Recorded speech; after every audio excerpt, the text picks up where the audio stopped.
வணக்கம் நண்பர்களே, நான் பரமேஸ்வரன், ஆதியகை மரபு விதை சேகரிப்பு மையம்லேருந்து. இப்போ அவங்க என்ன பண்ணிகிட்ருக்காங்கன்னா, பலதானிய விதைகளை கலந்துக்கிட்டு இருக்காங்க. இது என்ன பலதானிய விதைகள் அப்படின்னா, ஒரு மண்ணை வளப்படுத்துறதுக்காக நம்ம என்ன பண்ணுவோம்னா, மண்ணில் எருவை தூவி விட்டுட்டு இதை மண்ணை தயார் பண்ணுவோம். இதை அடி உரமாக பயன்படுத்துவோம். அந்த மாதிரி இந்த பலதானிய விதைகளை என்ன பண்ணுவாங்கன்னா, ஒரு ஏக்கருக்கு 25 கிலோ வீதம் நிலத்தில் தூவி விட்டு, இது ஒரு 45 நாள் 60 நாள் வளர்ந்ததும் இதை அப்படியே மடக்கி உழவு பண்ணுறது மூலமாக மண்ணோட வளத்தை அதிகம் பண்ண முடியுங்க.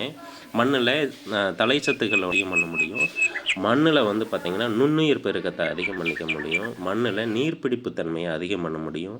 மண் ரொம்ப இறுக்கமாக இருக்குது அப்படின்னா அந்த மண்ணோட இறுக்கத்தை உடைக்கிறதுக்கு இந்த பலதானிய விதைப்பு முறை உதவியாக இருக்கும்.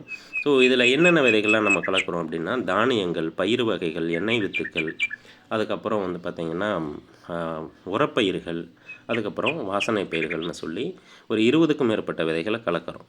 ஸோ இந்த மாதிரி 20க்கும் மேற்பட்ட பலதானிய விதைகளை கலந்து இதை ஒரு 25 கிலோ வீதம் ஒரு ஏக்கருக்கு தூவி விட்டு இதை 45லேருந்து 60 நாளில் மடக்கி உழவு பண்ணுற முறை தான் இந்த பலதானிய விதைப்பு முறை.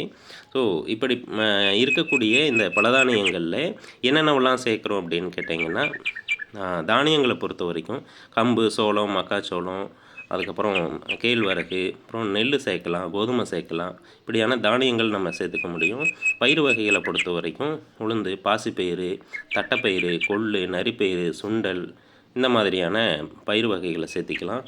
எண்ணெய் வித்துக்களை பொறுத்த வரைக்கும் சூரியகாந்தி, நிலக்கடலை, ஆமணக்கு, எள், அதுக்கப்புறம் வாசனை பயிர்களை பொறுத்த வரைக்கும் கொத்தமல்லி, வெந்தயம், கடுகு, அதுக்கப்புறம் சணப்பை, தக்கப்பூண்டு மாதிரியான உரப்பயிர்கள்.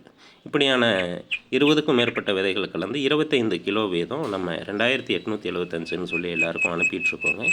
தேவைப்படுறவங்க இதில் இருக்கிற கான்டாக்ட் நம்பருக்கு கால் பண்ணலாங்க.